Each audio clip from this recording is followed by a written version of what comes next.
Sauf que c'est important de comprendre que de la manière que ça fonctionne, cet algorithme-là spécifiquement, c'est qu'il va vous envoyer plein de petits codes. Dans chaque contenu, il y a un visage, il y a un créateur, il y a un décor, il y a peut-être des mots-clics, il y a une thématique, il y a une tonalité, il y a un son. Puis l'algorithme, ce qu'il va faire, c'est regarder les contenus qui vous font réagir, sur lesquels vous passez du temps, en fait, ceux que vous regardez le plus longtemps.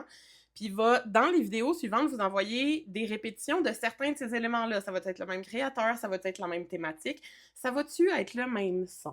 Et c'est à cause de ce modus operandi algorithmique-là que TikTok est devenu la plateforme la plus efficace pour faire découvrir de la musique. Parce que si on réagit à une vidéo qui a absolument pas rapport avec Angine de poitrine, mais que la trame son en arrière, c'est Fabienz, ben ça se peut que dans 2-3 vidéos, ben vous voyez une autre vidéo avec Fabienz en background. Puis peut-être que dans 2-3 autres vidéos, à peu près, après, ça va être une vidéo qui parle d'Angine de poitrine avec la trame sonore de Fabienz. Et c'est comme ça qu'on s'habitue graduellement par force d'exposition à un bien culturel ou un créateur de contenu. Puis cette appréciation-là, elle se passe en certaines étapes que je vais appliquer d'une manière qui vient toucher la dynamique algorithmique, mais aussi l'effet émotionnel ou affectif ou sensoriel. La première étape, c'est la visibilité ou la découvrabilité. Puis ça, dans les affects, ça vient surtout juste présenter à la conscience. Donc, montrer que quelque chose existe. C'est vraiment la base. Vous ne pourrez pas être découvert si vous n'êtes pas visible.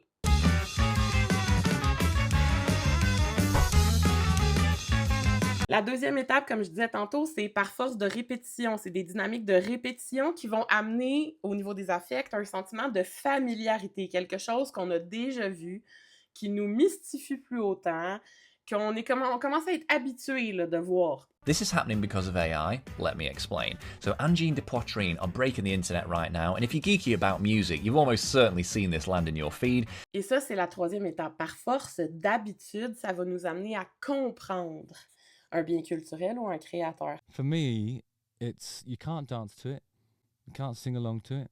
A few moments later.